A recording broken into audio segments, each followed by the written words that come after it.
अस्सलाम वालेकुम, welcome to my channel weird way. कैसे हैं दोस्तों आप? उम्मीद है खैरियत से होंगे। आज की स्टोरी हमें आमना ने भेजी है थर से। वो कहती है हमारे बड़ैया हमें स्टोरी सुनाया करते थे कि कैसे 100 साल के बाद एक चुड़ैल ज़िंदा हो गई और फिर उसने गांव के गांव तबाह कर दिए। अस्सलाम वालेकुम सबाहत। वो कहती है ये स्टोरी मैं आपको भेज रही हूँ, इसे आप अपने चैनल पे मेरे अल्फाजों में सुना दीजिए। कहती है उस वक्त मैं 12-13 साल की लड़की थी जब हमारे इलाके में कंस्ट्रक्शन का काम हो रहा था। मेरा नाम आमना है। कंस्ट्रक्शन के दौरान मज़दूर ज़मीन में खुदाई कर रहे थे। खुदाई के दौरान उन्हें एक बोतल हाथ लगी जो बहुत टाइट बंद थी। एक मज़दूर ने पूरी ताकत लगाकर उसे बोतल का ढक्कन खोला। जैसे ही उसने ढक्कन खोला तो एक चीखती चिंगाड़ती हुई चुड़ैल सामने निकल आई। वो इतनी कमज़ोर थी कि उससे बोला भी नहीं जा रहा था। उस चुड़ैल ने सबसे पहले उसी मज़दूर का खून पिया और जितने ही मज़दूर वहाँ पे काम कर रहे थे उन सब का खून उस चुड़ैल ने 1 बाय 1 पिया। और जैसे इन सब 4-5 मज़दूरों का खून उसने पी लिया तो वो एकदम से जवान हो गई और उसके बाद वो तैश में आ गई और पूरे के पूरा गांव उजाड़ती जा रही थी और चीखती जा रही थी कि मैं किसी को नहीं छोड़ूंगी, जो भी मेरे अताब में आ जाएगा मैं सबको मार दूंगी। मेरे साथ अच्छा नहीं किया था गांव वालों ने। तो इस तरह लोग भाग दौड़ कर रहे थे, भाग रहे थे, अपनी जानें बचा रहे थे। कोई इधर जा रहा था, कोई उधर जा रहा था।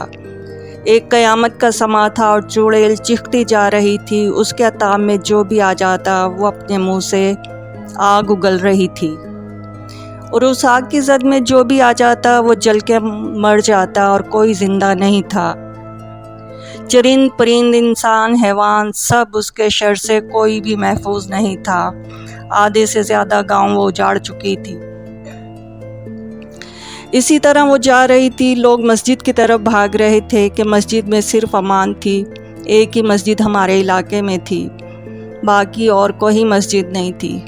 जो मस्जिद में चला गया उसकी जान बच जाती थी, बाकी सब के सब लोग मौत के मुंह में जा रहे थे। बहुत गुस्से में थी चुड़ैल, उसका बहुत बुरा हाल था। वो सबको खा जाना चाहती थी या सबको मार देना चाहती थी। अब मस्जिद के इमाम साहब इबादत में मसरूफ़ थे। चूँकि जैसे उन्हें पता चला कि चुड़ैल आज़ाद हो गई है, उन्होंने अपनी इबादत मुख्तसर की और जल्दी से मस्जिद के बाहर आ गए। मस्जिद में उन्होंने बाहर आकर एक कड़ा लड़ा सा दायरा बनाया और जो लोग मस्जिद में थे उन्हें कहा बाहर नहीं आना जब तक मैं चुड़ैल को काबू ना कर लूँ। और उनके एक हाथ में तस्बीह थी और एक हाथ में बोतल थी। वो पढ़ाई करते जा रहे थे और इतने में एक चुड़ैल वही हाजिर हुई और चीखती हुई कि मौलवी तुझे तो मैं नहीं छोड़ूंगी, तेरे ही बड़ों ने मुझे कैद किया था।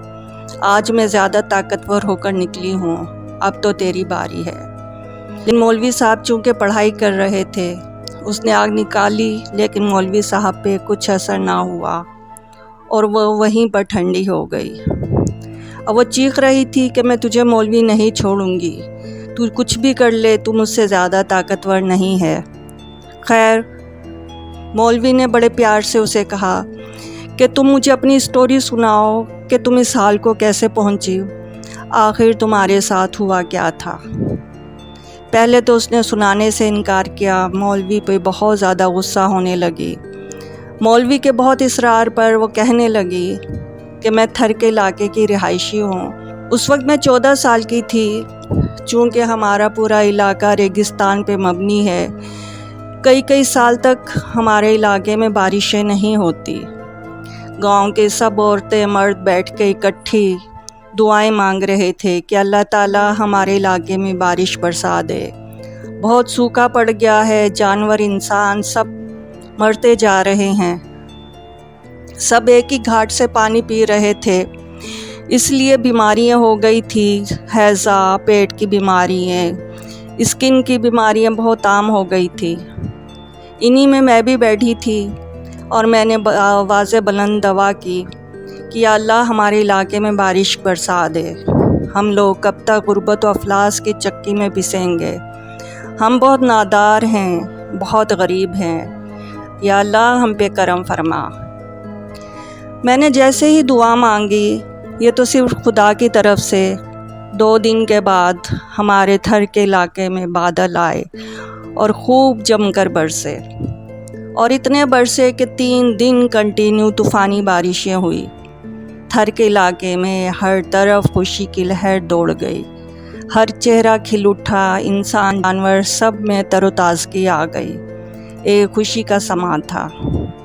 अब थर के लोग मुझे कहने लगे कि आसिया में कोई ख़ास बात है, जभी तो इसकी दुआ कबूल हुई है, वरना हम लोग तो कब से दुआएं मांग रहे थे, हमारी दुआ कबूल नहीं हुई। लगता है इसमें गीता माँ आती है। मैंने उन्हें बहुत समझाया कि मैं एक तुम्हारी ही तरह की आम सी लड़की हूँ, मुझ में ऐसी कोई बात नहीं, मैं बस आम ही हूँ। से आप लोग दुआएं मांग रहे थे, मैं भी तो उसी तरह मांग रही थी, और ये सब आप लोगों का नतीजा है। लेकिन दिल ही दिल में थरवासी मुझे वे पूजा करने लगे। मुझे ख़ास उन्होंने गीता माँ का लक़ब दे दिया। इसी दौरान एक जोड़ा जिसकी शादी को तकरीबन 10 साल हो चुके थे, औलाद की नेमत से महरूम थे, मेरे पास दुआ करवाने आए। मैंने उनके हक़ में दुआ की। अल्लाह ताला ने उन्हें 1 साल के बाद बेटे की नेमत से नवाज दिया। अब तो उनका मुझ पे पक्का यकीन हो चला था कि आसिया में गीता माँ आती है। अब लोग मुझे वाकई में पूछना शुरू हो गए, मेरी आरती उतारते और मुझ पे सोने चांदी के चढ़ावे चढ़ाने शुरू कर दिए। रुपए पैसे की रेल पेल कर दी। देखते ही देखते मेरा घर उन्होंने नया महल जैसा बनवा दिया। मेरे लाख मना करने के बावजूद कि मैं एक आम सी लड़की हूँ, लेकिन हमारे इलाके में चूँकि तालीम की कमी थी, लोग ज़ईफ़ुल एतक़ाद बहुत ज़्यादा थे, उन्होंने मेरी एक नहीं मानी और उन्होंने मुझे गीता माँ बना डाला। और इसी तरह दूर दूर तक मेरी शोहरत फैल गई। दूर दराज के गांव वाले भी मेरे पास आते मन्नत इरादे मनवाने के लिए, अपनी दुआएं कबूल करवाने के लिए। कुछ लोग तो मेरी चौखट पर आकर अपनी खुशकिस्मती समझते थे कि हम गीता माँ की चौखट पर आ गए, चूमते रहते थे। जिसको मेरा दर्शन हो जाता वो ख़ुद को बहुत ज़्यादा खुशकिस्मत समझता था। गर्ज़ इसी तरह दिन गुज़रते गए। मैंने भी जब देखा कि लोग बाज नहीं आ रहे, कि मुझे गीता माँ ही कह रहे हैं, फिर मैं भी चुप हो गई। चूँकि मैं अपने वालिदैन की इकलौती औलाद थी, मेरे माँ बाप मुझे बहुत चाहते थे। उन्होंने भी बहुत लोगों को समझाया। खैर फिर जैसे चलता रहा, मेरे वालिदैन भी चुप हो गए। अब मैं 26 साल की हो चली थी। बराबर वाले गांव का लड़का मुझे बहुत ज़्यादा पसंद करने लगा था। शादी का पैगाम भेजा। चूँकि दौलत के गुरूर में मैं भी गर्क हो चुकी थी, बहुत ज़्यादा घमंडी हो गई थी, हर वक्त सोने चांदी में लदी पदी रहती थी। मैंने उसे घास तक नहीं डाली और इनकार कर दिया। इसी तरह उसने 4-5 मरतबा पैगाम भेजा, हर बार मैंने इनकार किया। अब वो बदला लेने के लिए उसने ज़िद लगा ली कि इससे मैं अब हर हाल में बदला लूँगा। चूँकि चौधरियों का बेटा था, पढ़ा लिखा था, शहर से पढ़कर आया था। अब वो मौके की तलाश में था कि किसी तरह मुझे मौका मिल जाए और मैं इससे बदला ले लूँ। खैर वक्त गुज़रता गया और वो लोगों को मेरे ख़िलाफ़ करता रहा। लोग चूँकि मुझे गीता माँ मानते थे, वो मेरे हो रहे थे। अब हमारे इलाके में दोबारा से सूखा पड़ना शुरू हो गया। चूँकि थर का इलाका था, रेगिस्तान चारों तरफ था। ये तो अल्लाह का करम होता था कि कभी बारिश हो गई और कभी नहीं हुई। तो अब 4 साल हो चुके थे हमारे इलाके में सूखा पड़ते हुए। इंसान और जानवर मर रहे थे, जगह जगह इंसानों की लाशें, जानवरों की लाशें पड़ी थी। अब लोग दुआ के लिए आए। چونکہ میں تو عام سی لڑکی تھی۔ میں نے دعا کی لیکن ہمارے علاقے میں بارشیں نہیں ہوئی۔ میں نے کہا 2 دن بعد ہو جائیں گی، لوگ 3 مہینے بعد آئے۔ میں نے پھر دعا کی، بارشیں نہیں ہوئی۔ اس بات کو 2 سال گزر گئے۔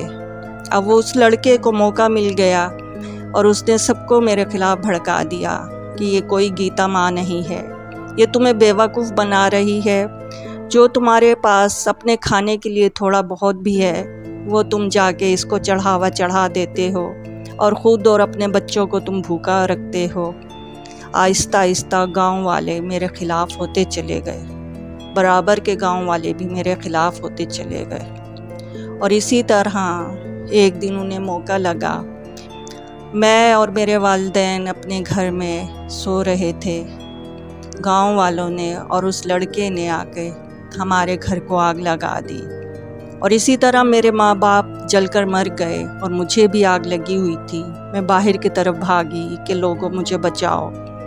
لوگ کہنے لگے کہ تم ایک عام سی لڑکی ہو، ہمیں بیوقوف بنا رہی ہو، ہم تمہیں نہیں بچائیں گے۔ اس لڑکے نے مجھے زور سے دھکا دیا اور آگ میں پھینک دیا۔ اس طرح میں اس میں جھلس کے مر گئی۔ اس کے بعد میں نے دوسرا جنم لیا اور میں چڑیل کے روپ میں اس دنیا میں واپس آئی۔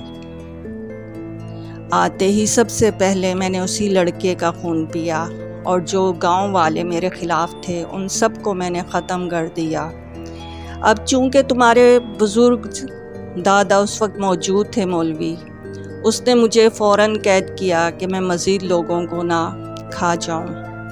اب چونکہ مجھے قید ہوئے 100 سال ہو چکے تھے اور میرے نکلنے کا وقت تھا، تو آج میں نکلی ہوں اور اپنا بدلہ پورا کرنا ہے۔ تو مولوی میرا کچھ نہیں بگاڑ سکتا۔